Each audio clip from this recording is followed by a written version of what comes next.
आपस्तंब तीर्थ, शुक्ल तीर्थ और श्री विष्णु तीर्थ की महिमा। ब्रह्मा जी कहते हैं, आपस्तंब तीर्थ तीनों लोकों में विख्यात है। वह स्मरण करने मात्र से समस्त पाप राशि का विध्वंस करने में समर्थ है। आपस्तंब एक मुनि थे। वे परम बुद्धिमान और महायशस्वी थे। उनकी पत्नी का नाम अक्षसूत्रा था। वह पातिव्रत धर्म का पालन करने वाली थी। मुनि की एक पुत्र थे जो करकी नाम से विख्यात थे। वे बड़े विद्वान और तत्ववेत्ता थे। एक दिन उनके आश्रम पर मुनि श्रेष्ठ अगस्त जी आए। शिष्यों सहित मुनीश्वर आपस्तंब ने अगस्त जी का पूजन किया और इस प्रकार पूछा, मुनिवर, तीनों देवताओं में कौन पूज्य है?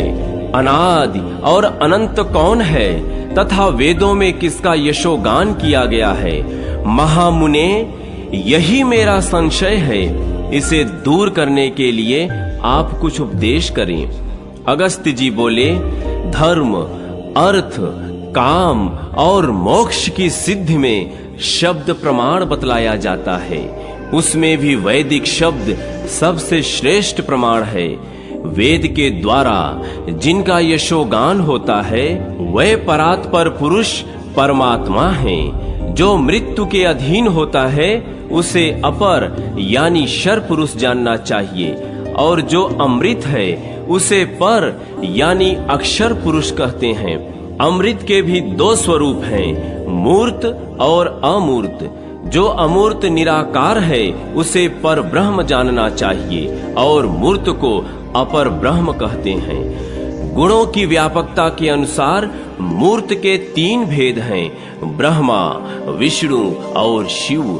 ये एक होते हुए भी तीन कहलाते हैं। इन तीनों देवताओं का भी वेद तत्व एक ही है, उसे ही पर ब्रह्म कहते हैं। गुण और कर्म के भेद से एक की ही अनेक रूपों से अभिव्यक्ति होती है। लोकों का उपकार करने के लिए एक ही ब्रह्मा के तीन रूप हो जाते हैं। जो इस परम तत्व को जानता है वही विद्वान है, दूसरा नहीं। जो इन तीनों भेदों में भेद बतलाता है उसे लिंग भेदी कहते हैं। उसके लिए कोई प्रायश्चित नहीं है। तीनों देवताओं के रूप एक दूसरे से भिन्न और पृथक पृथक हैं। संपूर्ण साकार रूपों में पृथक पृथक वेद प्रमाण हैं। जो निराकार तत्व है वह एक है। वह उन तीनों की अपेक्षा उत्कृष्ट माना गया है। आपस्तंब बोले, इससे मैं किसी निर्णय पर नहीं पहुंच सका। इसमें जो रहस्य की बात हो उसे विचार कर बतलाइए। अगस्त जी ने कहा, यद्यपि इन देवताओं में परस्पर कोई भेद नहीं है, तथापि सुख स्वरूप शिव से ही संपूर्ण सिद्धियां प्राप्त होती हैं। मुने, पराभक्ति के साथ भगवान शिव की ही आराधना करो। दंडकारण्य में गौतमी के तट पर भगवान शिव समस्त पाप राशि का निवारण करते हैं। महर्षि अगस्त्य की यह बात सुनकर आपस्तंब मुनि को बड़ी प्रसन्नता हुई। उन्होंने गंगा में जाकर स्नान किया और व्रत पालन का नियम लेकर भगवान शंकर का स्तवन करना आरंभ किया।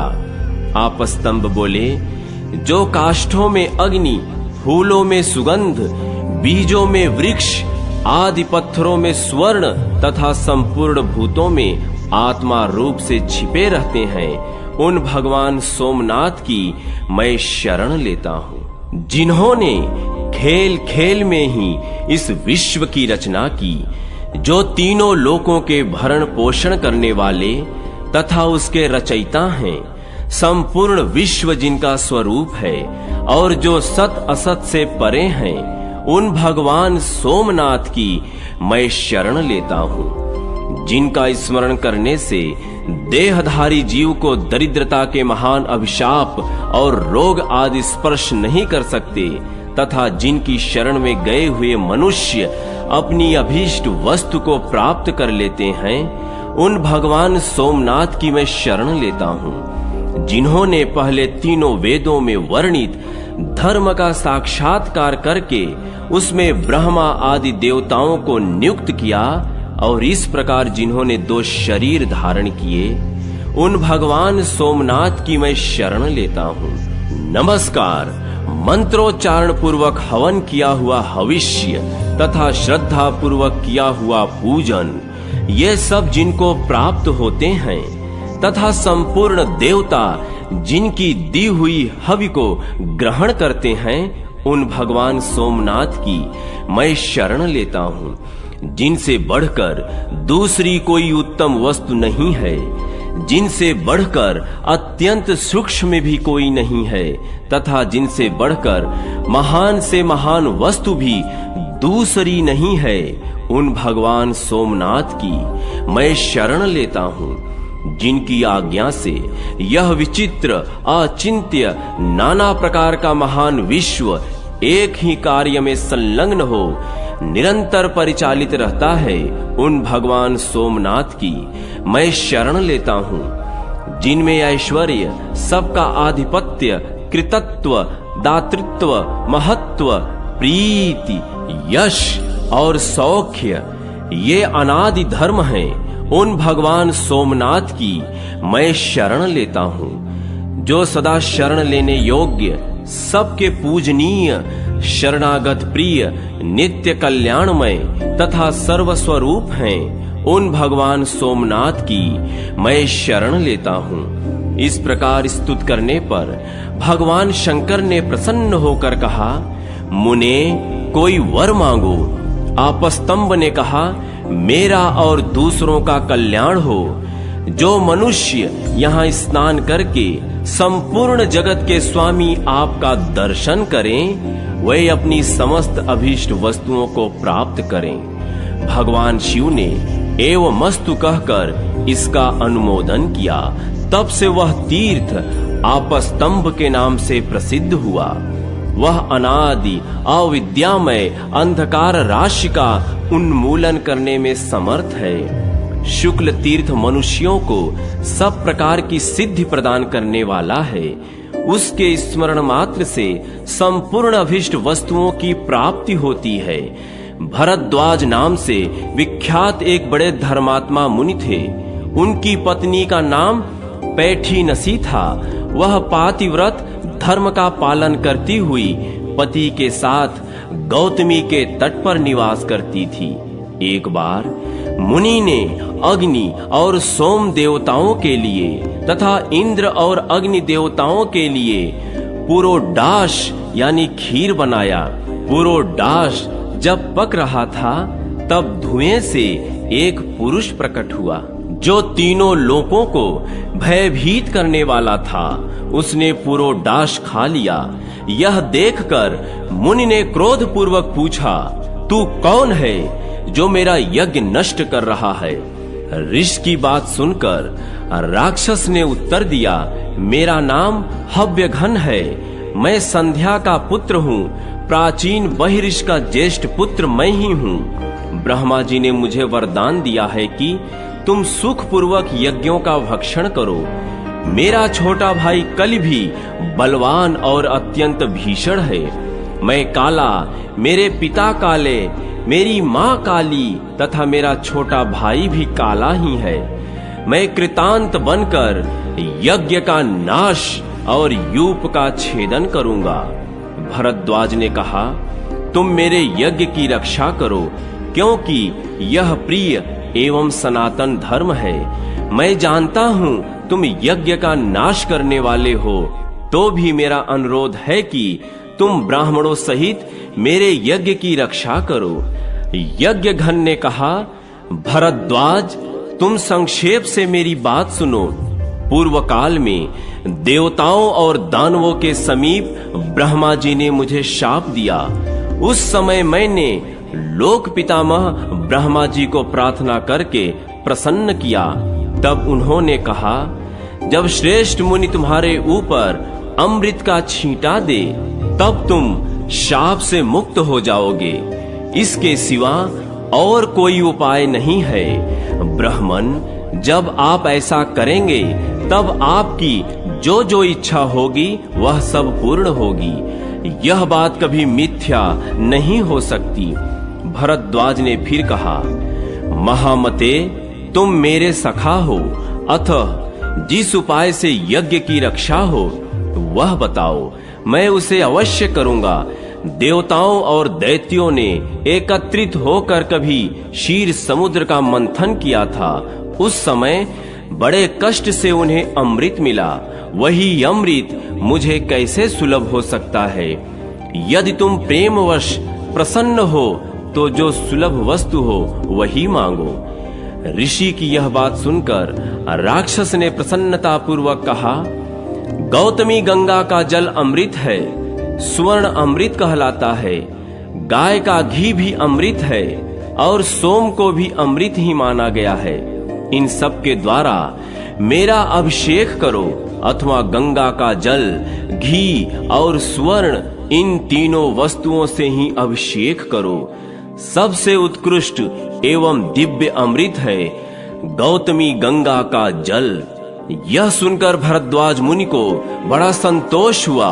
उन्होंने बड़े आदर के साथ गंगा का अमृतमय जल हाथ में लिया और उससे राक्षस का अभिषेक किया। इससे वह महाबली राक्षस शुक्ल वर्ण का होकर प्रकट हुआ। जो पहले काला था वह क्षण भर में गोरा हो गया। प्रतापी भरद्वाज ने संपूर्ण यज्ञ समाप्त करके ऋत्विजों को विदा किया। इसके बाद राक्षस ने पुनः भरद्वाज से कहा, मुने, अब मैं जाता हूँ। तुमने मुझे गौर वर्ण कर दिया। तुम्हारे इस तीर्थ में जो लोग स्नान, दान और पूजन आदि करें, उन सब के अभीष्ट फलों की सिद्धि हो। इसके स्मरण मात्र से सब पाप नष्ट हो जाएं। तब से वह शुक्ल तीर्थ के नाम से विख्यात हुआ।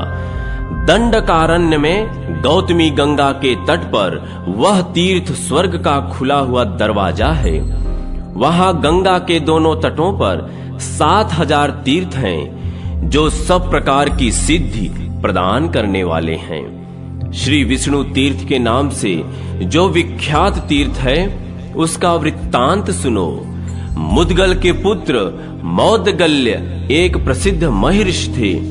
उनकी पत्नी का नाम जाबाला था। वह उत्तम पुत्रों की जननी थी।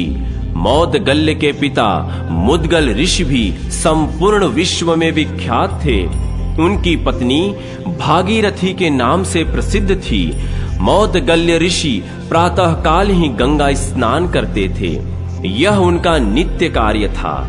गंगा के तट पर कुश, मिट्टी और शमी के फूलों से वे प्रतिदिन भगवान का पूजन करते थे। गुरु के बताए हुए मार्ग से अपने हृदय कमल के भीतर वे प्रतिदिन भगवान विष्णु का आवाहन करते थे।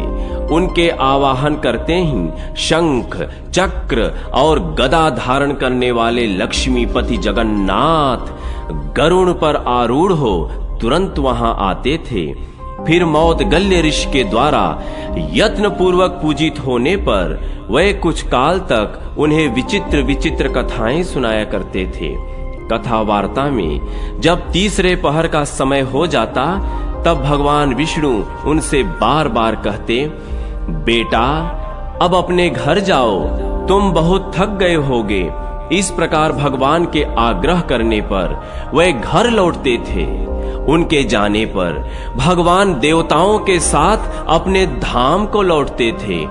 मौदगल भी प्रतिदिन कुछ लेकर अपने घर आते और पत्नी को अपना उपार्जित धन देते थे।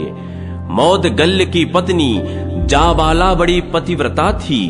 उसके स्वामी शाक, फल अथवा मूल जो कुछ भी ला देते, उसे ही लेकर वह उसका संस्कार करती और पहले अतिथियों, बालकों तथा अपने पति को परोसती। इन सब को भोजन देकर वह पीछे स्वयं अन्न ग्रहण करती।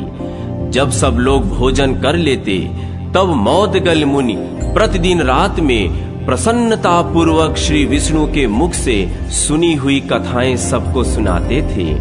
इस प्रकार बहुत समय व्यतीत होने के बाद मौदगल मुनि ने पत्नी, पुत्र, भाई, बंधु और माता पिता के साथ उत्तम भोग भोगे और अंत में मोक्ष भी प्राप्त कर लिया। तब से वह तीर्थ मौदगल्य तीर्थ और श्री विष्णु तीर्थ के नाम से प्रसिद्ध हुआ। वहां का स्नान और दान भोग एवं मोक्ष देने वाला है। यदि किसी तरह उस तीर्थ के नाम का श्रवण अथवा उसका स्मरण ही हो जाए तो भगवान विष्णु प्रसन्न होते हैं और वह मनुष्य पापों से मुक्त होकर सुखी हो जाता है। वहां गौतमी के दोनों तटों पर 11,000 तीर्थ हैं जो स्नान, दान और जप आदि करने से सब पदार्थ देने वाले हैं।